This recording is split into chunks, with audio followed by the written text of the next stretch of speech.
Hi to all, एक बार फिर से आप सबका स्वागत है आज के स्पेशल सेशन के अंदर। अब भैया चिल्ड्रंस डे है तो ऑब्वियस सी बात है कि कुछ ना कुछ तो यहाँ पर आने ही था।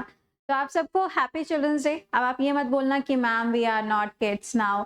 एक टीचर के लिए आप हमेशा बच्चे ही रहेंगे, ठीक है। तो आइए जरा यहाँ पे हम लोग देख लेते हैं कि आज का जो दिन है वो क्यों खास होता है और कौन कौन से टाइप के क्वेश्चन आपको देखने को मिल सकते हैं इस टॉपिक से, उसे भी हम समझेंगे। इस क्लास की पीडीएफ भी आपको टेलीग्राम पे मिल जाएगी, करंट अफेयर्स बाय कृति पे। आइए इसको समझ लेते हैं। भाई देखिए, आज का जो दिन है यानी कि 14 नवंबर की जब हम बात करते हैं तो ये दिन जुड़ा हुआ है किसके साथ में? पंडित जवाहरलाल नेहरू जी के हैप्पी वाले बर्थडे के साथ में, यानी कि 14 नवंबर। जब हम 14 नवंबर देखते हैं तो ये क्या होता है? ये चिल्ड्रंस डे होता है। लेकिन वर्ल्ड स्टूडेंट डे जो होता है ना, अलग होता है। वर्ल्ड स्टूडेंट डे जो है वो APJ अब्दुल कलाम जी के नाम के साथ में जुड़ा हुआ है। ये दिन इनका क्या है? हैप्पी बर्थडे है, जो कि भारत के अंदर सबसे पहले पीएम थे, यानी कि प्रधानमंत्री थे। इनको छोटे बच्चों के साथ में बहुत ज्यादा लगाव था, इसीलिए इनको चाचा के नाम से भी जाना जाता था या फिर नेहरू चाचा के नाम से भी जाना जाता था। और इसीलिए इनका जो हैप्पी बर्थडे है उसे हम बाल दिवस के रूप में मनाते हैं। जवाहरलाल नेहरू जी की जब बात आती है तो इनका काफी ज्यादा योगदान आपको देखने को मिलता है। किसके अंदर? जब इंडिया को फ्री कराया गया तो उसमें आप देखेंगे महात्मा गांधी जी के साथ में मिलकर इन्होंने अपना कंट्रीब्यूशन दिया है। जब हम INC की बात करते हैं तो INC के अंदर इन्होंने अध्यक्षता भी की है, जिसमें आपको सबसे पहली बार अध्यक्षता मिलेगी 1929 में। भारत के पहले प्रधानमंत्री जब इंडिया फ्री हुआ था, या आप कह सकते हैं कि जब इंडिया और पाकिस्तान का डिवीजन होता है, इंडिया पाकिस्तान का डिवीजन होता है या फिर टू नेशन पॉलिसी को जब फॉलो किया जाता है तो इंडिया और पाकिस्तान अलग अलग दो देश बन जाते हैं। 1947 में आप देखोगे तो यहाँ पर जब इंडिया फ्री हुआ तो उसके बाद में सबसे पहले जो प्रधानमंत्री बने वो कौन थे? वो थे जवाहरलाल नेहरू जी। यहाँ पे इनका टाइम पीरियड 1947 से लेकर 1964 के बीच में। अगला, आर्थिक नीतियों की अगर हम बात करें तो जब हम प्लानिंग कमीशन की बात करते हैं तो काफी सारी ऐसी नीतियां हैं जिसके अंदर विकास के बारे में बात होती है, औद्योगिकी के बारे में बात होती है, या फिर सेल्फ रिलायंस के बारे में बात भी की गई है। वैज्ञानिक यानी कि जब हम बात करते हैं साइंस यानी टेक्नोलॉजी के फील्ड में तो आपको इसरो की जो स्थापना है वो देखने को मिलती है 15 अगस्त 1969 में। आप देखोगे तो इसरो का गठन भी होता है, इसकी शुरुआत भी इनके ही समय से हो जाती है। नेक्स्ट चीज, शिक्षा में सुधार। चाहे हम यहाँ पे IITs की बात करें, IIM की बात करें, इन सभी की स्थापना जो है वो इनके ही समय पर स्टार्ट होती है। तो यहाँ पर आप देख पा रहे होंगे इनका जो जन्म है वो होता है 1889 में।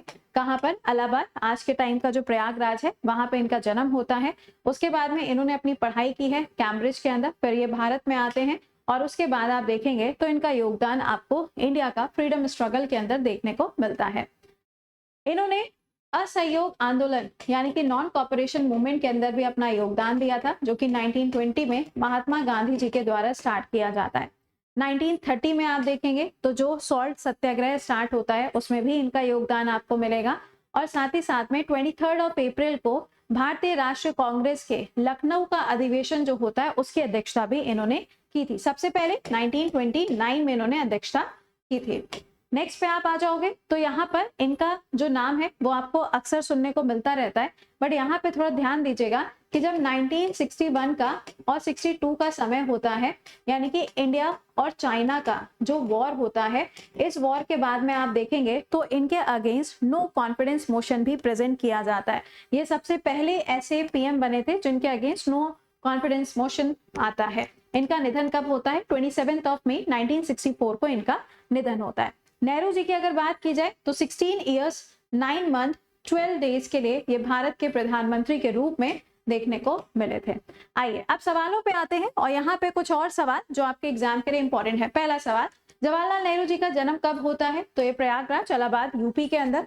ईयर क्या हो जाएगा? 1889 ईयर हो जाएगा। जवाहरलाल नेहरू जी की बर्थ प्लेस क्या है? तो आंसर क्या होगा? प्रयागराज होगा। नेक्स्ट क्वेश्चन है, नेहरू जी का निक नेम जो कि इंस्पायर्ड है ना, तो यहाँ पर क्या नाम हो जाएगा इनका? चाचा नेहरू हो जाएगा। बापू जी मत बोल दीजिएगा, है ना, वो तो महात्मा गांधी जी है। अगला, नेहरू जी का सबसे पहला सिग्निफिकेंस नेशनल पार्टिसिपेशन आपको कौन सा देखने को मिलता है? तो ये होगा आपका नॉन कॉपरेशन मूवमेंट 1920 में। नेहरू जी की अगर हम स्पीच की बात करें तो इन्होंने जो अपनी स्पीच दी थी 15 अगस्त 1947 को, आपको बताना है कि स्पीच डिड डिलीवर्स, है ना, तो इसका आंसर क्या होगा? Finish with destiny. आपने एक किताब का नाम भी सुना होगा, डिस्कवर इंडिया, नाम सुना है? ये किताब भी पेपर में कई बार पूछी जाती है। नेक्स्ट देखिएगा, नेहरू जी की डेथ कब होती है? तो इनकी डेथ होती है कब? 1964 में इनकी डेथ होती है। ऐसा नहीं है कि एक ही किताब है, और भी किताबें हैं। अगला, वे वॉज नेहरू जी श्रीमेंटेड, यानी कि अगर हम इनकी बात कर रहे हैं तो इनका जो अंतिम संस्कार हुआ था वो कहाँ पर होता है? उसका राइट आंसर हो जाएगा शांति वन में, आपको देखने को मिलेगा। नेहरू जी की जो हत्या हुई थी, या स्ट्रोक हुआ था, या हार्ट अटैक हुआ था, कैंसर हुआ था, निमोनिया हुआ था, क्या कारण था जिसकी वजह से इनकी डेथ होती है? तो ये हार्ट अटैक हो जाएगा। लेकिन जब हम इंदिरा गांधी जी की बात करते हैं ना, तो ये ध्यान रखिएगा कि इनको गोली मार के इनकी हत्या की गई थी, और उस टाइम पे आपको मिलता है ऑपरेशन ब्लू स्टार। कई बार पेपर में कुछ और आए ना आए, लेकिन ये ऑपरेशन ब्लू स्टार जो है ना, ये इंदिरा गांधी जी के नाम के साथ में जरूर से पूछा जाता है। आजकल तो ब्लैक कैट कमांडोज के ऊपर भी क्वेश्चन काफी ज्यादा आते हैं। अगला, जवाहरलाल नेहरू जी ने as a PM of India पहली बार शपथ कब ली थी? तो पहली बार कब हो जाएगी? ये बनेगा 15 अगस्त 1947। नेक्स्ट पे आइएगा, नेहरू जी का प्रोफेशन क्या था पॉलिटिक्स को ज्वाइन करने से पहले? तो इनका प्रोफेशन था लॉयर। ठीक है, ये तो आपके लिए हो गए कुछ छोटे छोटे से क्वेश्चन जो पेपर में आते हैं। बट आपके लिए एक सवाल एक और है कि जवाहरलाल नेहरू जी ने जब भारत का ध्वज सबसे पहली बार फहराया था, तो उसको कौन सी जगह पे और उस जगह के कौन से गेट पर उन्होंने उस ध्वज को फहराया था? इसका आंसर आप कमेंट बॉक्स के अंदर करिएगा। और इसके अलावा आपका उज्जवल बैच जो है, ये बैच लॉन्च हो चुका है। अगर आपने ज्वाइन नहीं किया तो आप इस बैच को ज्वाइन कर सकते हैं, और साथ में आपका क्रैश कोर्स भी चल ही रहा है। ठीक है, चलो तो फिर एक बार फिर से आप सबको हैप्पी चिल्ड्रंस डे। मिलते हैं फिर आप लोगों से कल सुबह 7 बजे। टिल देन खुश रहिए, मुस्कुराते रहिए, क्वेश्चन का आंसर कमेंट बॉक्स में करते रहिए। Till then bye bye and take care to all.